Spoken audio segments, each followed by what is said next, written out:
এমন সময় পাঁচু ভয়ে চারিপাশে তাকায়।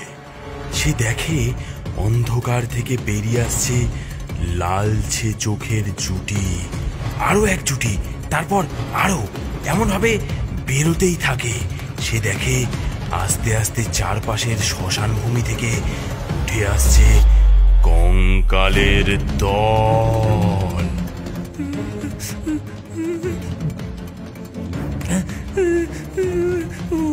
ওগুলো ওগুলো ওগুলো কি?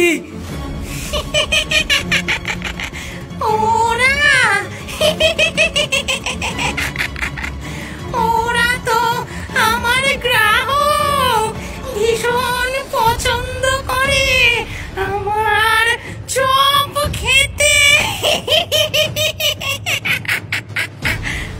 পাঁচুর বুকের ভেতরটা যেন হিম হয়ে আসে, মস্তিষ্ক যেন কাজ করছে না, মাথা ঘুরছে, এক্ষুনি হয়তো সে অজ্ঞান হয়ে যাবে।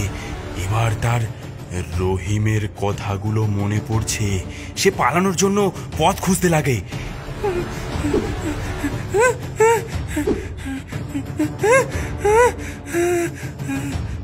এবার সেই বুড়ি ভূতেদের উদ্দেশ্যে বিকট চিৎকার করে বলে, ধর ওকে, ওকে ধর, পালাতে যেন না পারে।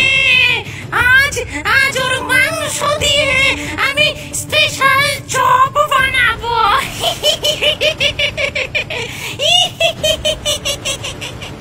সেই বৃদ্ধার সংকেত বুঝে ভূতেরা পাঁচুর গলা পাকড়াও করে তাকে ঘিরে ফেলে।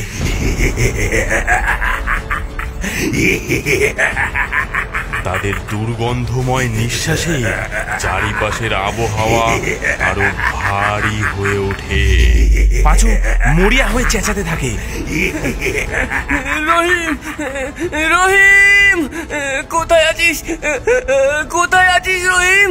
রহিম, বাঁচা আমাকে।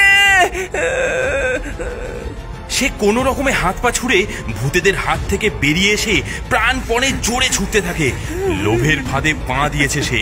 এখন তাকে একমাত্র একজনই বাঁচাতে পারে, সে হলো রহিমের ভূত।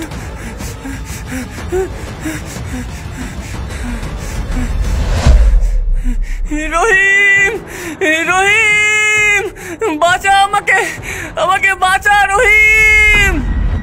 গাছের নিচে একটি মৃদু নীল আলোয় প্রকট হয় রহিমের আত্মা। আমার কথায় সাবধান হলে তুই আজ এই বিপদে পড়তি না, কিন্তু এখনো তোকে বাঁচানোর একটা উপায় আছে। আমাকে মাফ করে দে রহিম, লোভ আমার চোখে অন্ধ করে রেখেছিল। এখন বল আমাকে, আমাকে কি করতে হবে? রহিম পাঁচুর দিকে করুণ দৃষ্টিতে চেয়ে বলল, ডাইনি যে চপগুলো বানায় তার মধ্যে এক ধরনের কালো জাদু আছে। তার চপের গন্ধে মানুষরা মন্ত্রমুগ্ধের মতো তার দোকানে যায়, এবং যেই তার চপ খায়, একবার তার স্বাদ পেয়ে গেলে আর ছাড়তে পারে না। তখন সেই ডাইনি তাকে হত্যা করে তার মাংস দিয়ে নতুন চপ বানায় এবং তার পোষা ভূতেদেরকে খাওয়ায়।